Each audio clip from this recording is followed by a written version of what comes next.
Now though the truth is being revealed still, I don't know if people still say it, they used to say it, but you also mention a song they be like, just wait until you see this video where Lil Durk admits to it. You won't believe this footage of Quando Rondo's homie applause shot no on August 19th. 2022. 5 masked men rolled up on Quando Rondo and his homie Lil Durk. He's 32, a successful rapper and a Grammy Award winner. Federal authorities say Lil Durk is also behind an alleged murder-for-hire plot. Wow, guys.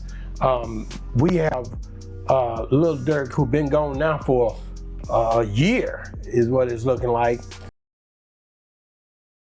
And started letting off shots. Quando was parked at a gas station, and after the shots started to fly, he ducked in his car, trying his best to shelter himself from the bullets. By some miracle, Quando managed to remain unscathed. However, his homie Lil Durk, who's also his cousin, wasn't so lucky. As you can imagine, Quando was traumatized by the incident, and footage of the aftermath is pretty shocking. Here is what's meant to be CCTV footage of the shooting. After the shooting, though, we see Quando's reaction, and it's bad. You can tell Quando is confused and doesn't really know what's going on, but once... According to the complaint, Banks and his co-conspirators allegedly worked together to, quote, track, stalk, and attempt to murder a target at a Los Angeles gas station, firing at least 18 rounds into the person's vehicle.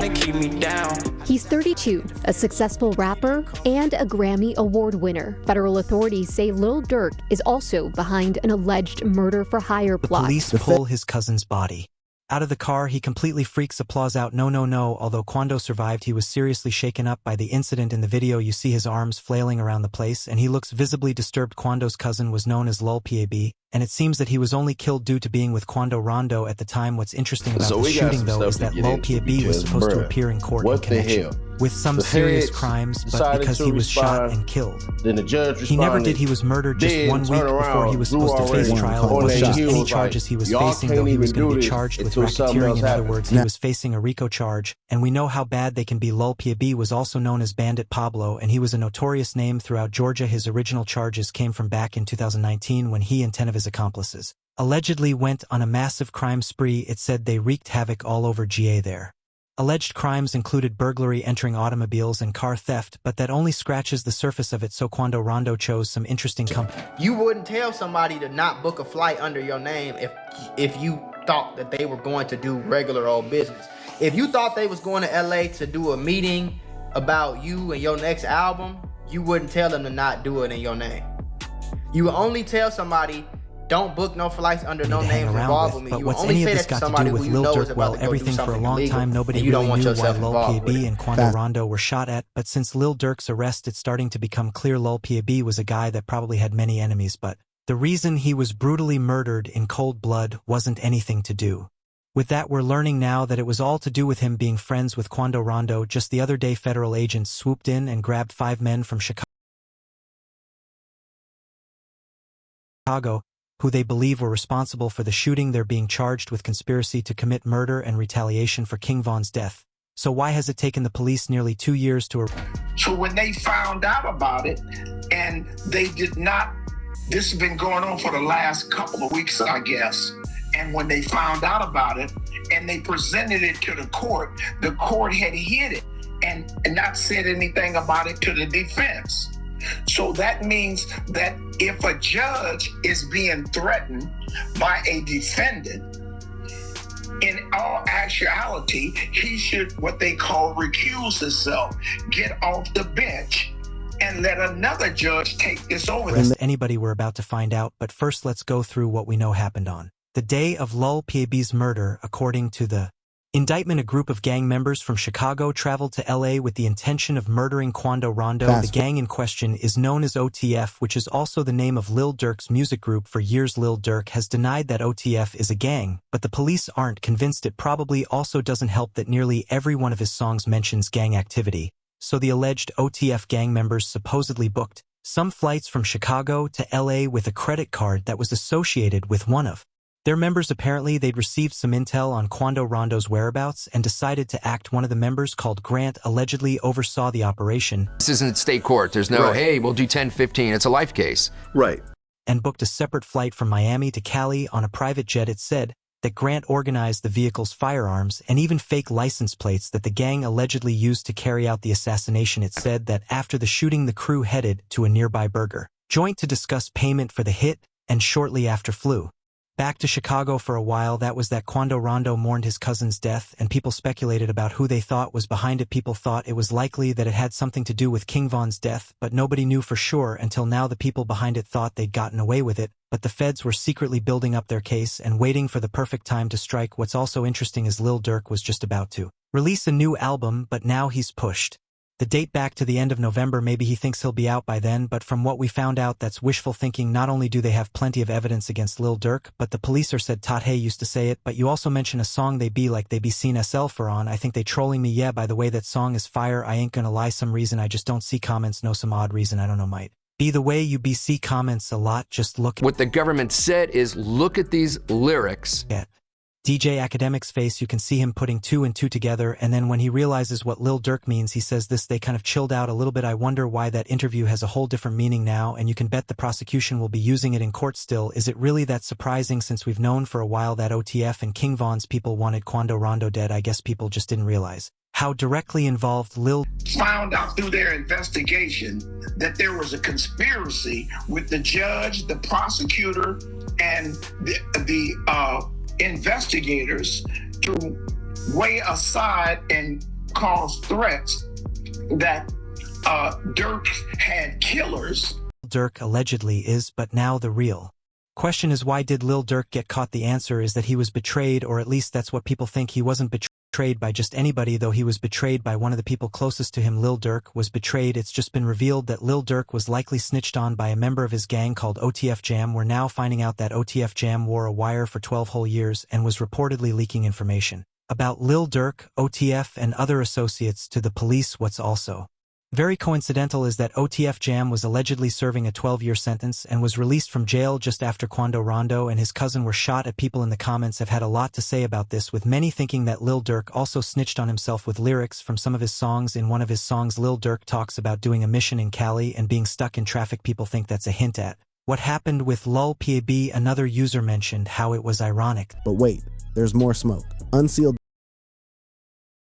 that people were clowning Lil Durk for not sliding for King Von, but the same people are now making fun of him for being arrested. The user said they made fun of Lil Durk for not sliding for King Von. Now the same people will laugh at him for going down for it. Someone else said a wire for multiple years they cooked. If that's true and an OTF member did snitch, then who knows what the police know about Lil Durk's and OTF's alleged crimes. But who is this OTF Jam, and why did he choose to snitch? Well, another Chicago rapper has spoken about it, and the truth is quite shocking. The rapper's name is King Yella, and he says he heard that OTF Jam implicated Lil Durk in the murder of Lul Pab. Check it out. Lil Durk been picked up by the feds. I don't know if you've been charged with nothing, probably questioning because you took my dad away from me. A snitch got my dad thrown in prison for this much time. You don't think? Y'all ever met one of them weird kids who doesn't like a figure or something like that, based off of something that figure might have did or might have said, and they might even be a good person?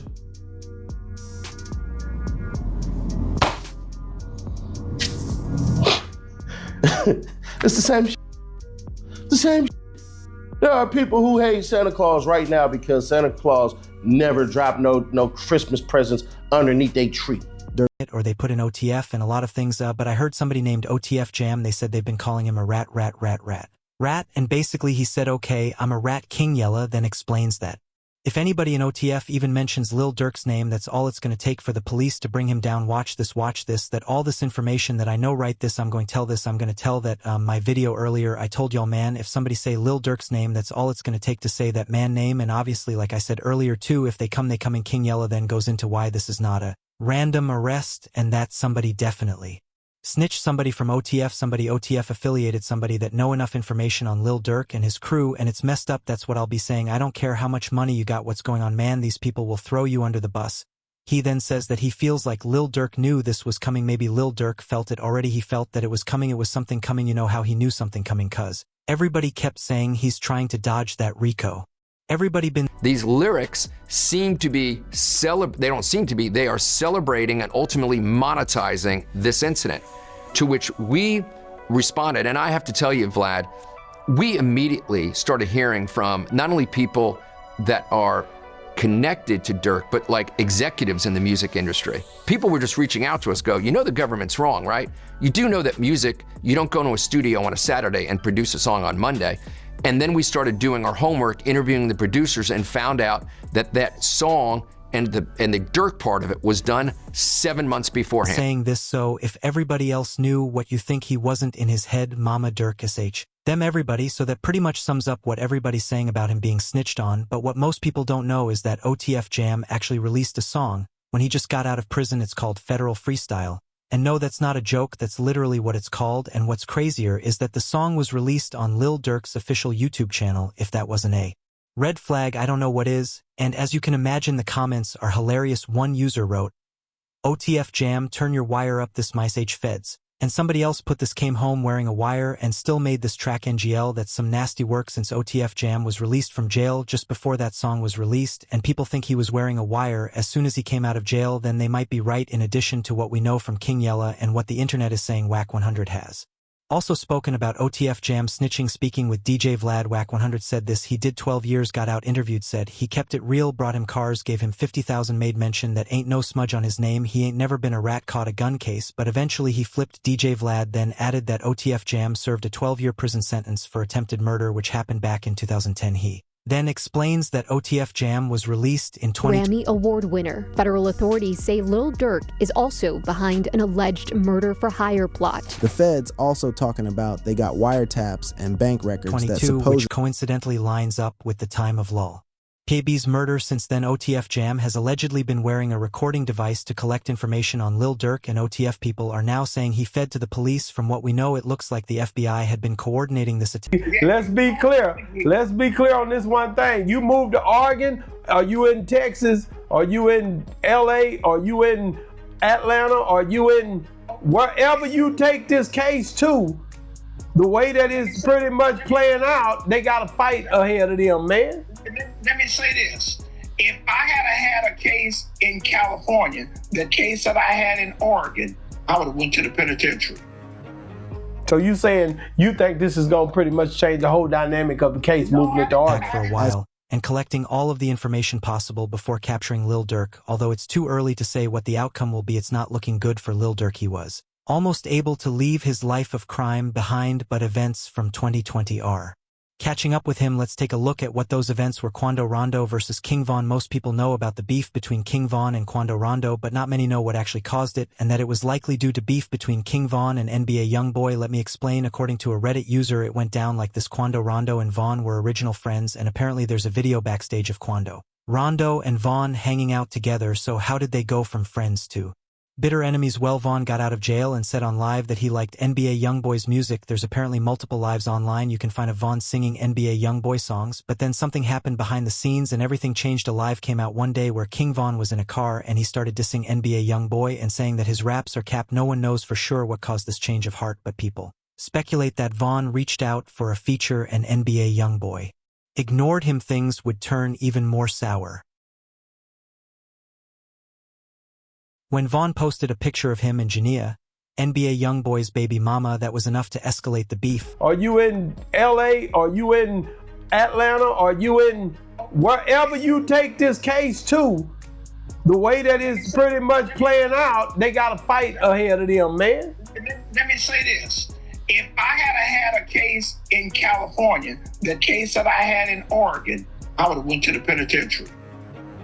So you saying you think this is going to pretty although much she change said the they whole... were just doing a song, the damage was done. Hours later, NBA Youngboy would post a picture with a caption saying, "I'ma have my son your daughter." Since you troll him, things then get even crazier when NBA Youngboy releases a snippet with Asian Doll. King Von's ex Von would reply on Twitter with some savage remarks like that new "Y'all got garbage, try again MF, and I got some on y'all baby moms" that would make you not want to claim your kids. And meanwhile, Quando Rondo would get dragged into it. When Von trolled him over his first week's album sales, the relationship from there would never be repaired, especially as Von also said that he was cool with many of NBA Youngboy's rivals like Fredo Bang and Jada Youngin. And then the day before Von's death, he would be interviewed by DJ Academics and said that there wasn't any music beef unless somebody got killed, I guess. He didn't realize he'd be the person getting killed over it. Also have an informant, somebody very close to him, that snitched prior to this incident. Lil Durk's future was looking pretty bright. He had an album on the way. His criminal record had just been wiped, and he'd been recently given the key to Chicago. The guy was on top of the world. After all, the shooting was from 2 years ago, so he probably thought he'd gotten away with it. Although people now are surprised that he was the mastermind behind it. It was kind of obvious. In fact, people have been accusing him for years. It's just that the police took a while to make the case proof that it was Lil Durk that killed Lil Durk 2 years ago. The internet was ablaze with people debating, speculating, and trying to figure out who was behind the attempt on Quando Rondo's life, but somebody on Reddit has done some serious investigative work and actually pieced together what allegedly really happened. This internet detective pretty much did the police's work for them. So the first piece of evidence that it was Lil Durk and OTF that carried out the killing was this. This is a story posted by Quando Rondo in 2022. And to the untrained eye, it might not look that important. However, it reveals some very intriguing details in the post. Quando says, "I'm my own man. I laid my flag down. I'm not an HL, ain't going." And so same thing. It was incompletely presented. As soon as we got in and we did our due diligence, right? We got the complete itineraries, and the complete itineraries, we're all going to Dubai. And so they would just, instead of doing the first and the second stop, I think one of them, for example, was Miami to Newark to, like, say Rome, and then to Dubai. They had it stop at Rome, for example. I can't remember where. And so we got the complete itineraries. Each of them ended in Dubai. Here was the problem. Each of them ended in Dubai, but they were row like 52 middle seat. And respectfully, it's Lil Durk. He's internationally famous. He's not going to sit in the middle row for 17 hours in the back of the plane.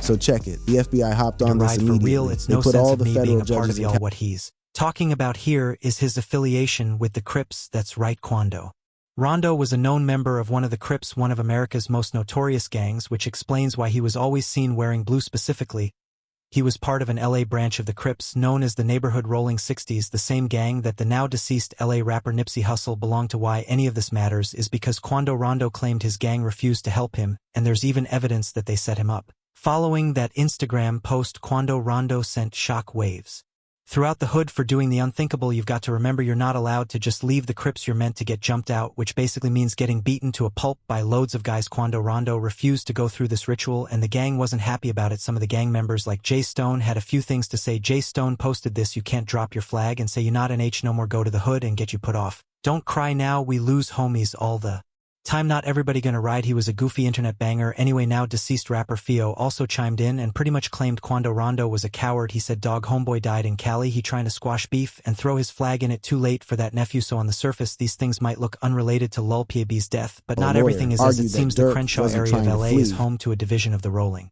60s gang called Score Gang. Check this out. This story from one of their IG pages shows Lil Durk allegedly clicking up with them. Since it was well known that Quando Rondo was enemies with Lil Durk, why would they do that? It's starting to make sense why Quando Rondo put down his flag. After that, Lil Durk released a song called Aha, where he says the line, "I can have your homie set you up his ass," a middleman, which people think is related to Quando Rondo. And then there's this here. You can see an IG story from an OTF member. It seems they knew about Lil Pab getting shot in the head even before it was released to the public. There's a lot more stuff that implicates Lil Durk and OTF in the shooting, but the most obvious is when Lil Durk sat down with DJ Academics. What he said was shocking, but at the time nobody realized it. Not long after Lil Durk's arrest, this interview between him and DJ Academics resurfaced. In the interview, DJ Academics asked Lil Durk about the whole slide for Vaughn campaign. That campaign was basically the internet trolling Lil Durk and questioning whether or not he was going to get revenge for his slain friend. Check out Lil Durk's reply. "Alexander Witherspoon was shot after a robbery in Atlanta. At the time, both King Von and Lil Durk were charged for the crime. The shooting happened outside of a restaurant known as the Varsity." Prosecutors told the judge that Alexander Witherspoon was shot. There was a conspiracy with the judge, the prosecutor, and the investigators to weigh aside and cause threats that Durk had killers put in the out there, and his Jeep as well as $30,000 in cash was stolen. The victim survived but suffered a gunshot wound to his leg hairs from inside the courtroom where the prosecutors talk about the charges. They start off by describing what the victim said happened. He said his chain was snatched off his neck and he had 30,000 stolen from him, and they stole the vehicle he was driving. They then say that there was video footage of Lil Durk pulling the trigger. You see Mr. Banks' arm out the window firing several shots at the victim. Towards the victim, they got away with it since their lawyer argued you don't actually see Lil Durk's face, but the incident was huge. It involved two of the world's biggest rappers, and since they are both known to be heavily involved in Chicago gang activity, the police feared it was starting to spread to Atlanta. As good as anybody in the world right now. And I guarantee you that Vlad cannot tell me another musical genre in which the government plays the game, if you have kids, and I know you do, Where's Waldo, right? Where they sit and look through not hundreds, not thousands, but probably tens of thousands, if not hundreds of thousands of verses, and tries to find something that they think in their prosecutor's office or their law enforcement offices is somehow connected possibly to a crime. That's disconcerting to people that care about this musical genre. So they flew in a police chief from Chicago to speak in court during the trial. King Von and Lil Durk were refused bail and charged with aggravated assault, attempted murder, and street gang activities, amongst other things. Although the shooting happened in February 2019, a warrant went out for Lil Durk's arrest. In May of the same year, Lil Durk turned himself in and released a song about it. Although King Von died before the verdict was ever reached, Lil Durk was later cleared of all charges. There was also another incident of them being involved in a shooting together. However, this one took place after King Von had died, but was said to have been planned while he was still living. This victim was known as FBG Duck, and he was known to have beef with King Von, Lil Durk, and Chicago's O Block. After his death, FBG Duck's family blamed Lil Durk and King Von for it. Only a couple of weeks before Lil Durk's recent arrest, FBG Duck's mother came out with a brand new lawsuit. The suit blames King Von and Lil Durk for the killing of FBG Duck on the Gold Coast. The shooting happened all the way back in 2020, just after King Von was shot by Quando Rondo's friend Lil Tim. In August 2020, FBG Duck was gunned down while he was standing outside a Dolce & Gabbana store. He died on the scene, but he wasn't the only victim. His girlfriend and also his friend were shot too. People think King Von and Lil Durk were behind this too, and just like with Quando Rondo, there was a bounty on FBG Duck's head. The lawsuit not only goes after Lil Durk and King Von, but everything associated with them, including their estates and businesses. FBG Duck was also from Chicago, but his murder stemmed from a vicious beef between his gang known as Tukaville, which is a sect of the notorious Chicago gang known as the Gangster Disciples. For years, the GDs had beef with another gang known as the Black Disciples. The Black Disciples are the gang that O Block belongs to. These gangs have had beef for years, but it started to escalate right before FBG Duck and King Von's death. The beginning of the end came when King Von and FBG Duck started making diss tracks about each other. Although King Von was shot before FBG Duck was, he's accused of putting a bounty on his head. It sounds eerily like what Lil Durk is being accused of now as King Von seems to be at the center of all of this. It's probably worth getting into some of his crimes too, as after all, if it wasn't for him, Lil Durk wouldn't be in this mess. In January 2011, when King Von was only 16 years of age, he'd go to jail for armed robbery, and from then on his alleged life of crime would only continue, and he'd be accused of some seriously crazy stuff like killing a girl. One of the reasons King Von blew up as much as he did is he allegedly left hints in his songs about murders and crimes he had committed in the past, some of which had become local legends in Chicago. By the time of his death, King Von was implicated in tons of murders, and has even been labeled rap's first serial killer. Lil Durk, as well, has been accused of crimes dating all the way back to when he was a kid, and he's lost many of his friends to the streets. Not long before his arrest, Lil Durk went on a live stream with Aiden Ross and touched on his criminal past. Yo, Lil Durk, yo, I'm reacting to the new song. Bro, it's really good. You like it? Really, really good, bro. I have a question. No, yeah, in the video, I see a bunch of mugshots. Is that you? Yeah, all my mugshots. Like in my past, you've been to jail. They ain't a good thing. Aiden then goes on to ask him how many times he's been to jail. Like how many times though, bro? How many mugshots up there? Yeah, nah, bro. I love the song though, bro. I'm really happy you dropped this. It's very good. I'm going to add it to my music for sure. And I appreciate, we've been locked in. Yeah, I'll chop it up with you later, bro. All love, all right, love. So this is not his first run-in with the law, but from what we know, he was probably hoping it was his last. It seems he and many others of his Chicago associates are trying to stay away from the gang life, so if he can manage to beat this case, maybe it will be the last time he sees the inside of his cell. But he's got this to worry about first, and with the overwhelming evidence the feds have against him, it's not looking good. If you like this video and want to see more, make sure you click one of the cards on the screen now.